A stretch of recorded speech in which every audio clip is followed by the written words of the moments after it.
Dirk Benedict finally talks about George Peppard when he is 80 years old. Dirk Nieweiner was born Dirk Benedict on Helena, Montana, on March 1, 1945. He came from a poor rural background and became one of the most famous and liked TV performers of the late 1970s and 1980s.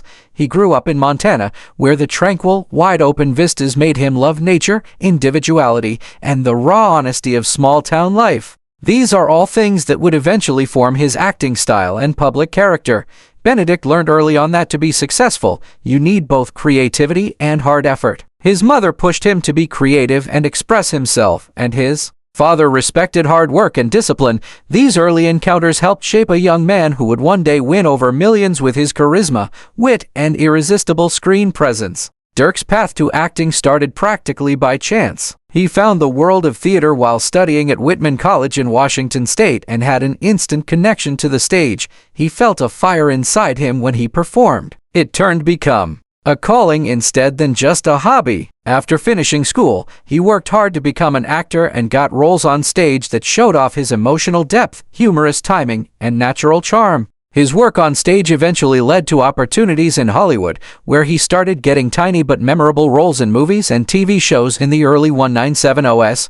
One of his first big breaks came from his role in the iconic horror movie 1973, in which he played a young man going through a strange change. This part helped him reach a larger audience and showed that he could play strange and unexpected characters. But it wasn't until 1978 that Dirk Benedict became a household name. He played Lieutenant Starbucks in Battlestar Galactica, a cigar-smoking, roguish fighter pilot whose rebellious spirit, mischievous charm, and enormous heart made him an instant fan favorite. Starbucks was full of contradictions. He was brave but weak, reckless but fiercely loyal. Benedict brought every layer to life with an apparently effortless charm. His chemistry with co-stars, especially Richard Hatch and Lauren Green, helped the show stay popular for a long time. Many people still think of Benedict Starbucks as one of the best heroes from the first sci-fi era, a character whose coolness and sense of humor set the bar for future TV adventures. Dirk once again caught the public's attention in the 1980s with his famous portrayal as Templeton Face Peak on the A-Team. Face was the main character in the hit action series that aired from 1983 to 1987. He was a smooth-talking con artist with the appearance of a movie star. Benedict's performance was both funny and heroic since it combined charm, playfulness, and confidence. Fans loved how quick-witted he was, how smart his plans were, and how easy it was for him to handle the pandemonium of the team's impossible assignments. The A-Team was one of the most memorable series of the decade, and Benedict's job as Face is still one of his best contributions to pop culture. His performance made a lasting impression on people all across the world and solidified his status as a great TV star. Benedict is known for more than only his acting. He is also known for having strong beliefs, especially about health, diet, and lifestyle. After surviving a fight with prostate cancer earlier in life, which had a big impact on his attitude, he became a strong supporter of alternative health techniques and a macrobiotic diet. Confessions of a Kamikaze Cowboy is an honest, sometimes funny, and deeply thought-provoking novel about his fight to stay alive, his journey to find himself, and the things he learned along the way. Benedict's worldview stresses the value of being responsible for one's own actions, living in harmony with nature, and following one's own moral compass even when it goes against what most people do. In 2010, Dirk Benedict astonished and thrilled his longtime fans when he returned to the stage, this time in the UK production of Prescription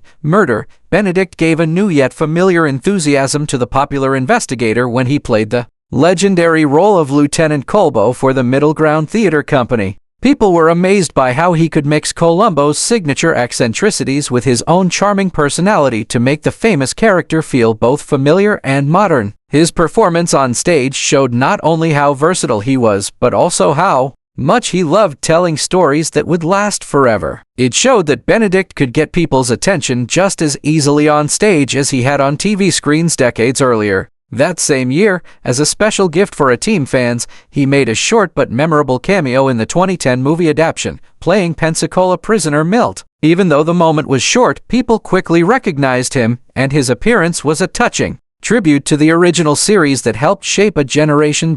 In 2019, over 10 years later, Benedict entered a completely new part of the entertainment business when he starred in Space Ninjas, a proud B-movie written and directed by Scott McQuaid. This is a campy sci-fi comedy horror adventure. Benedict played Jack Strange, a strange television broadcaster whose show Stranger Than Fiction is a strange but enticing mix of The Twilight Zone and The X-Files. Benedict embraced the role's strange character with his own style, diving into its humor, intrigue, and purposely over-the-top charm. Space Ninjas follows a bunch of high school students who get caught up in a crazy invasion from another galaxy. Benedict's scenes are a weirdly funny way to show them how to get through their strange ordeal. His performance was one of the best parts of the movie, and it reminded people that he has never been reluctant to take creative risks or play unusual roles. Benedict's captivating presence makes the tale better, even in a low-budget movie. This shows that he can make any project unforgettable just by being there. When Dirk Benedict married actress Toni Hudson in 1986,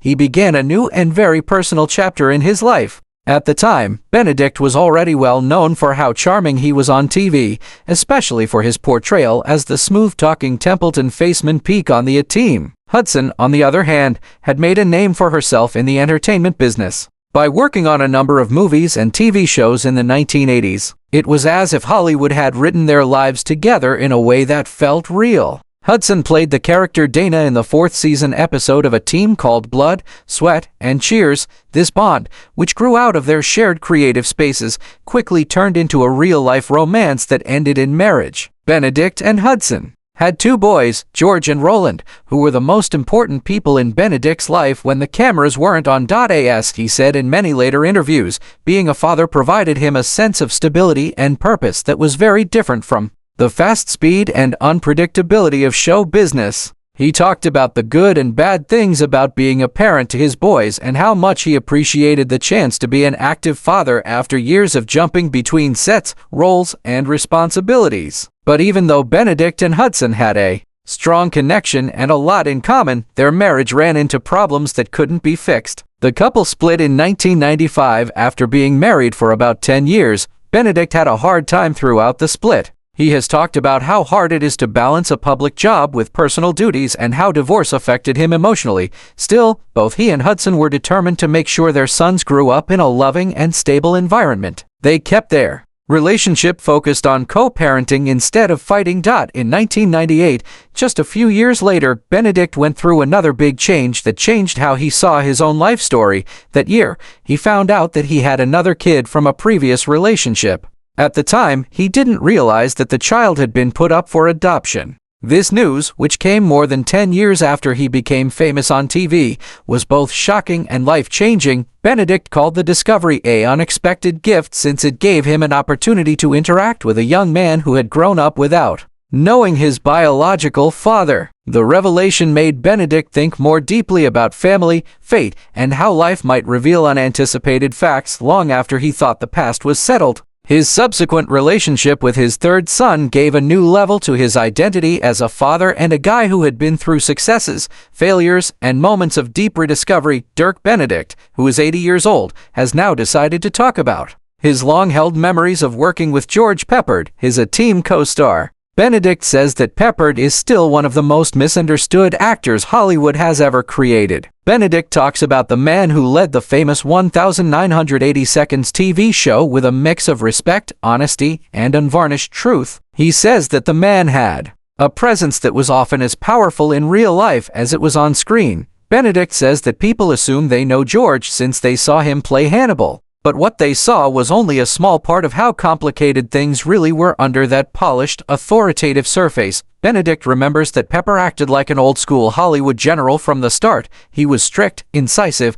and didn't put up with anything he thought was unprofessional. This made him both a calming presence and, at times, a scary one on set. He lived in a different time. Benedict thought you should know your lines, hit your marks, be nice to the staff, and act like the work was important. He didn't think there were any easy ways out. He didn't put up with stupid people, and if you weren't ready, he would tell you right away. Some cast members were shocked by Peppard's strict standards, but Benedict now understands how this level of intensity made everyone around him better. He made you better, even when you didn't know it, he says. He thought that TV could be made with the same respect and discipline as movies, and he fought for that. They didn't always get along, but they had a lot of professional respect for each other. Benedict says that when he was younger, he was confident, quick-witted, and used to a more relaxed style, thus he occasionally disagreed with Peppard's more strict one. But over time, he saw the underlying reasons behind that harsh face. George thinks back and realizes that he wasn't harsh because he wanted to make life hard. He knew how this profession could eat people up. He thought that the only way to stay alive was to stand your ground and do the work honestly. Benedict argues that the public didn't know how kind and protective Peppard could be when the cameras weren't on. Benedict says he was very loyal. He would stand up for you without thinking if he respected you. Benedict remembers times when Peppard spoke up for the cast's working conditions, pushed for reasonable scheduling, and made sure the ensemble was treated with the same respect as the star. He didn't only lead the team on camera, he also ran it behind the scenes. Benedict explains, he made sure we had everything we needed to do the job well. But Benedict also talks about how hard it is for Peppard, how frustrated he is with the industry, how hard it is for him to deal with typecasting, and how hard it can be for him to adjust to new periods. Benedict softly says that he was sad. He wanted people to remember him as a serious actor, not simply as the guy who smoked cigars and drove a black van. But he also knew how much the audience liked Hannibal. He never said it, but I suspect he cared about that link more than he let on. Benedict talks with clear love now that decades have passed. I thought George was great back then, but I really admire him now. He thinks that Peppard's legacy needs to be looked at again, not just as the face of a popular action series, but as a highly skilled, dedicated actor who always tried to do his best. Benedict says, he taught me more than I knew, and if there's one thing I want people to know, it's that there was a man behind every harsh phrase or stern look who cared about the craft, the performance, and yes, us. For Benedict, speaking up now is not just an homage. It is a last thank you to the man who led the team with a cigar, a strategy, and a heart that few people ever saw.